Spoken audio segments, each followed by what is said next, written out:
Good evening and welcome to the first special assignment for 2012. I'm Ashraf Garda. There has been lots of debate about the critical shortage of medical staff in South Africa and the impact that has on healthcare. However, for this show, we bring you an inspirational story of two rural students in KwaZulu-Natal who beat the odds to become medical professionals. All of this thanks to the Utombo Youth Development Foundation. This report by Health E-News 6.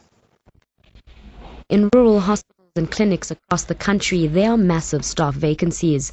Here, where almost half of South Africa's population lives and only 12% of our doctors are willing to work, this shortage is a matter of life and death.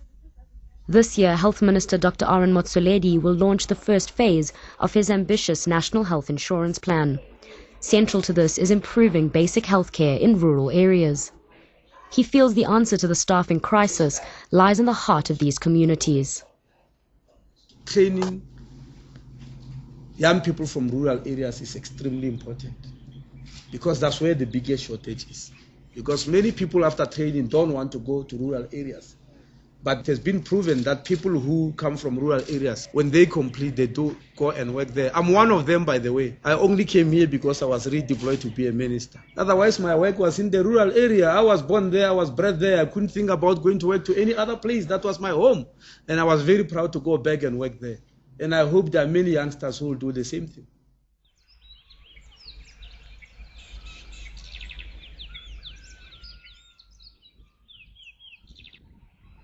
This is Tlhabisa, one of the most deprived areas in KwaZulu-Natal. Desperately lacking infrastructure and job opportunities, around 80% of families live below the poverty line, cut off from basic services like water and sanitation. Faced with South Africa's deepening health crisis, rural communities have limited chances of survival, and mortality is rising. At Tlhabisa Hospital, Dr. Patrick Ngwenya is one of only 9 doctors serving a district of over 200,000 people. It's quite challenging. Everyone, when they come in, they come with energy and they know that they can do a difference, make a difference. But the burden or the workload drains you quite quickly. But the thing that keeps you going is helping someone whom you know that without you, they could barely make it. Patrick works mostly in the maternity ward, one of the busiest wards in the hospital. Around 400 babies are delivered here every month. Because teenage pregnancies are common and many expecting mothers have sexually transmitted infections or HIV/AIDS, complications often arise. Without him, these could be fatal.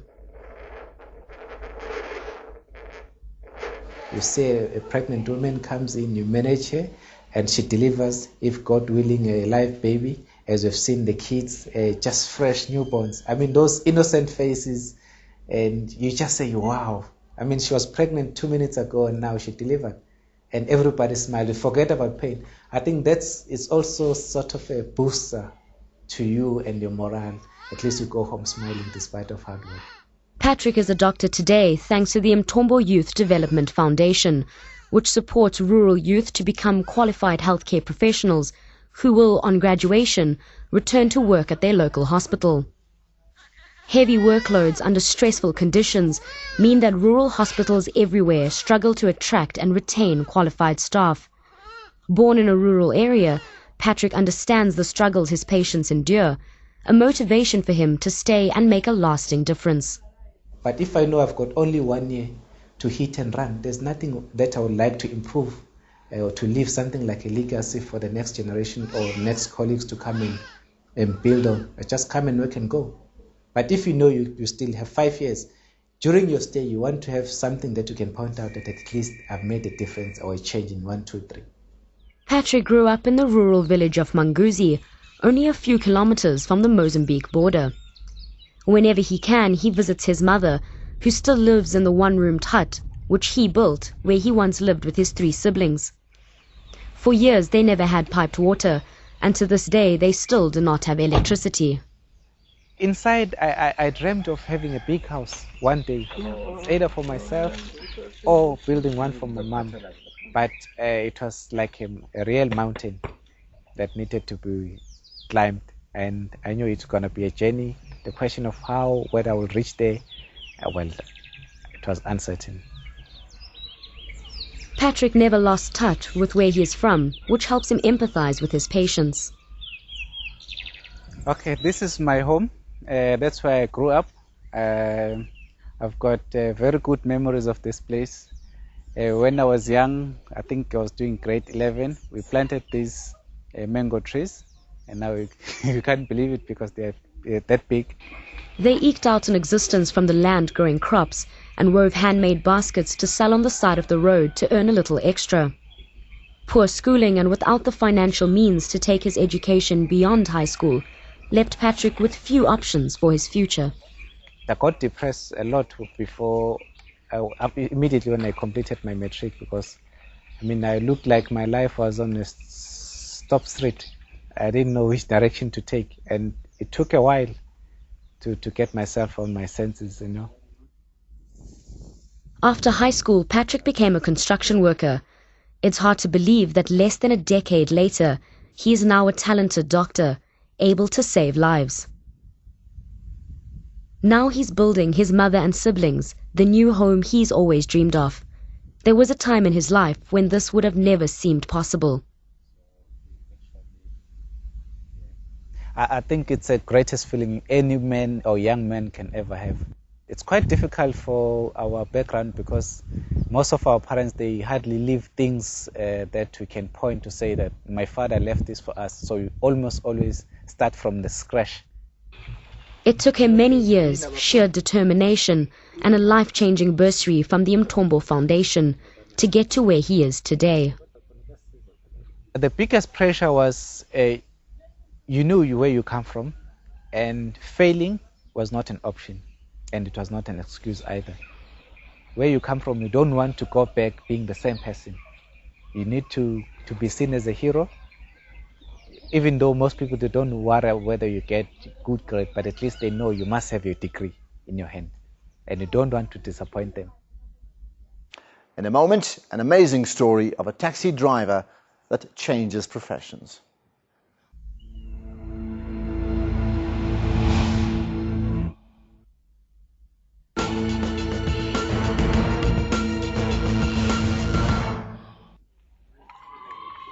Zamani Dlamini is a final year nursing student at the University of Zululand. He was born in Hlabisa and, like Patrick, is a recipient of a bursary from the Mthombo Youth Development Foundation, an organization which targets rural youth as future healthcare professionals in their communities. I was so happy, and initially I was excited with those news when I received the letter that now you must come and register at the University of Zululand to do nursing. My dream now come true, and even when I'm walking the passages, I walk tall because I feel this inside my heart, because nursing is my calling. Of the 1,200 medical students graduating in South Africa annually, only 35 end up working in rural areas in the longer term. Research shows that students from rural areas are more likely to go back home to serve the communities they grew up in.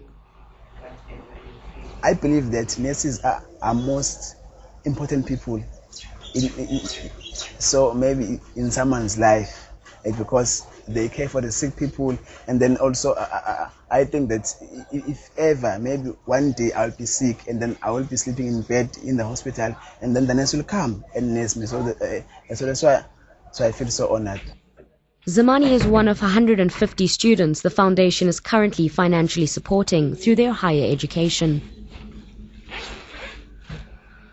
The people from the area can be a solution to solve those problems.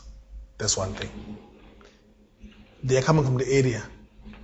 They know the language. They know how people are suffering from the area. Maybe they have been affected by that. It's been a long and challenging journey for Zamani to get to where he is today. He is going back home to visit his family in Bembeni, a small village on the outskirts of Hlabisa. Unlike Zamani, many young men from the area leave to find work in the cities and never return. He is greeted by neighbors and family, all grateful that he wants to come back home after graduating.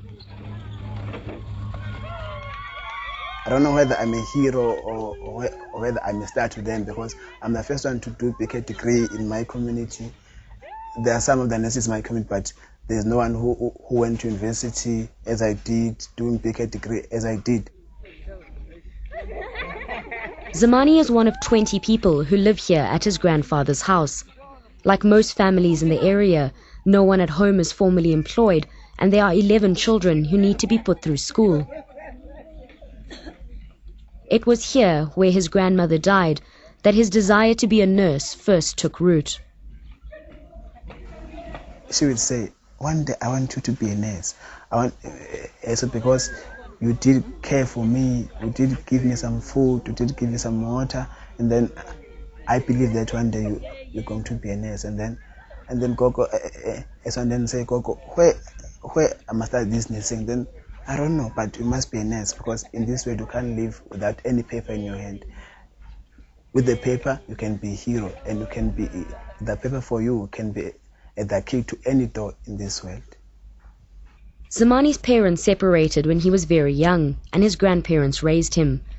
The only source of income in this household is the odd jobs his 82-year-old grandfather gets as a bush mechanic. A quietly determined child, Zamani was always a dedicated student. When it's come to studying, it was very difficult during that time, because you're supposed to come back from school, go and fetch some keklis from my grandfather, and then there's little bit working, a mechanical work. My uncle will ask, "Yeah, come here, we're working and there's no time for school." So it was very difficult. And then maybe I started studying about 9 o'clock, because I was busy with mechanic things, fixing some trucks, fixing some cars. So it was very difficult, but so during that time I was using the English to study. Zamani persevered, and with single-minded focus got himself through his studies. The main concern that I was having is about my family. My family is not living the better life, because my grandfather is there we are so many in this house. So I've got 2 dreams here: to uplift my family and then to do my nursing degree. By doing nursing degree, I will also uplift my family. And then I was so focused on what I was wanting to do. Zamani's high school was 15 kilometers away, and with no money for taxi fare, he had to make the long journey on foot. I was supposed to leave at 6 o'clock, and then 2 hours journey to my school, and then it was difficult for me. And then I will always ask for the R1 to my uncle, to my aunt, just because I used to have something to eat in the school, and then they would just give me that R1, and then I feel so great. Things were different when Zamani completed his matric here. There were 300 students per class. He also had no one to look up to, a role he can now play for these students, as he understands how poverty can threaten one's dreams. I always say, born poor, but destined to rise, and to rise to the greater heights. And then, because where I came from, people will just look at me down. You won't be this, you won't be this. They were judging me. But I said to myself, I want to be a nurse. Zamani wants these students to see that someone from their community and who went to their very school has realized his goals. So during that time, I was only knowing of the 4 careers. It was a teacher, a nurse, a doctor, and a police. We were not knowing that there are many careers: biochemistry, physiotherapist. We've got no idea about that, because there's no thing known as career guidance. For many of these students, their only hope of studying further is through a bursary. However, even making applications can be impossible. When I was doing my grade 12, I was used to apply to some hospital to send my application for some training. It was difficult because there was no man for buying those envelopes. I was having no idea how to write an CV, how to write an application letter. Zamani's applications failed, and he knew that his fate was sealed. He had to go in search of work. Our parents are not educated, and then if they see young men growing, they think of, oh my God, this son must uplift this family, this son must go to work. To go to the mines, that was one of, I don't know whether I would say community belief, or because everyone who finished matric at that time was going to Johannesburg, and then it was not my dream to go there. While many of his contemporaries went to the mines in Johannesburg, Zamani returned to work alongside his father at Tlabisa's taxi rank. His time here was the darkest period in his life, where he could feel his dreams slipping away from him. Waking up in the morning, know exactly that you won't get anything much for living, you won't earn a lot of money for living, and you know that lots of people are behind you, they are looking for you, whether you will come with something to eat afternoon. So those things were just discouraging me. I know that if you go for studying, you won't earn anything. So that's why I just lose the hope somehow. For Zamani's friends, little has changed. He remembers how he desperately held on to the hope that one day he might be a nurse. So this little money, 250 per week, 150 per week. So it was too little for me to go to the university. Up until my father promised that he will give me maybe some goats to sell, and then I will have that money. But I was having that dream even if I was a taxi driver. So I feel so happy if the nurse will come to my taxi, and then I will chat a lot with the nurse because I was wanting to be a nurse. One day he heard about the Mtombo Foundation scholarship, made his application, and his life changed forever.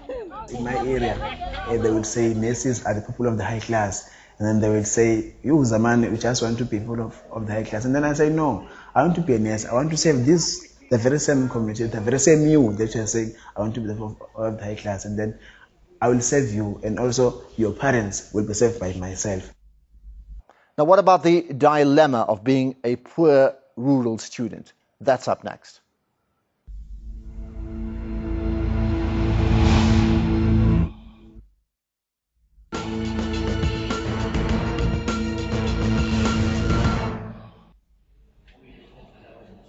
When Zamani Dlamini started his degree at the University of Zululand, his dreams were finally within reach, but it was not easy to adapt to student life. Coming from rural areas, many have never been to a big city before. They also have a poor schooling foundation, and so have to put in a lot of extra work to manage academically. In our high school, there was no computer labs, nothing. Only the first time I see my computer, it was here in this university, and then I was so excited. During the time when I have to press to move the mouse, you see the hand was so shaking. But I managed to do some. It was great for me. Dumisani Gumede is one of the first recipients of an Mtombo Youth Development Foundation bursary, and now runs the mentorship program, which helps students like Zamani cope with these challenges. It's an integral part of the project's success, which has achieved a pass rate of nearly 90% from their students. I can tell you, most of our students are not failing because they're not coping academically, but they are failing because of the problems back at home. So that's why we feel that our mentoring is so vital in terms of breaking those problems. Thanks to Dumisane's guidance, Zamani is now excelling at his studies. But often these students have more to worry about than just academic performance. The other problem that we have noticed in our mentoring system is most of the time our students are coming from very poor families. He or she knows that at home they are suffering, they've got nothing to eat. So they end up, whatever you are giving them for food, end up dividing that and sending back home. Established 11 years ago, the program has graduated over 100 medical professionals, not just doctors and nurses, but pharmacists, dentists, physiotherapists, and other essential personnel. Previously, most of the doctors who were working in the area were white, especially from overseas, not even local. So most of us were thinking that, no, this profession is for this race. So tend to believe that if I saw this person grow up in this, maybe I started in the same school, why not? What can stop me doing it? So it's kind of motivating, because one person's got light now, so everyone comes and get light from this person. Almost all of their graduates have remained working in the district and in the public sector. For me, being in this office, it's nice to see students passing. You feel excited that yes, students are doing it. With almost 40,000 vacancies for doctors and nurses in the public health sector, Dr. Patrick Ngwenya is a scarce and valuable resource. He could work anywhere, and yet he chooses to serve his community. I think it's more than a feeling, more than anything. Yeah, it's a feeling that you treasure inside, because you can't show it to other people. Because you've got some colleagues, I mean, they ask you, hey chief, why are you parking there in rural? There's a lot, the posts are everywhere, public and private. While private, they even offer better salaries. Okay, they did an injection at Some other things you realize in life, money cannot buy them. Inner fulfillment. If you immediately when you finish your work at hospital, you go home, you sit down and try to replay the film. What is it that you have done right? Which smile that made your day most, yeah. And those are the things that keeps you going. Zamani is on the brink of graduating as a professional nurse, a day he has been dreaming about for almost a decade. I don't know whether I'll feel excited or maybe I'll cry. I don't know, because that was the moment that I was waiting for. Even if I was doing my grade 11, it would be a graduate wearing that gown, shaking hands with those professors. So I don't know how to explain it. After he graduates, he will be placed at Hlabisa. He is undaunted by what will be expected of him as a nurse in an under-resourced hospital. I feel so proud, especially to serve the people from my community, because in English they say opportunity must meet preparedness. So I'm prepared in working under those stressful conditions. I'm prepared to work with those wards that are understaffed. He feels that this is where he belongs. If you are raised in that community, you are not raised by your parents alone. Everyone in my community, if you are in the same age with my father, you are my father. No matter where you can send me to, if you are in the same age with my mother, you are my mother. No matter where you can send me to.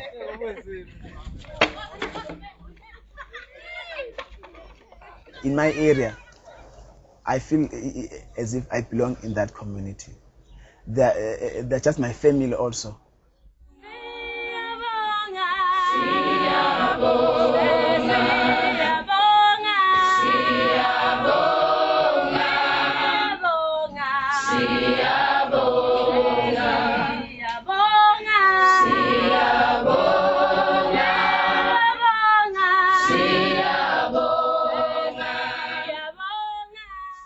So a truly inspiring story indeed. Well, the big question is, should the state inject more funding into programs like these? I'd like to get your views on the matter. Please send your comments on Twitter, Facebook or email. And you also have a chance to call in on this matter on my radio show. That's on SAFM Radio on Friday at 2 p.m. And you can watch this show as well as previous ones on the SABC News website. That's sabc.co.za/news. So let me take this opportunity to wish you all the success for 2012. And do join us again next week when we point out the issues that matter.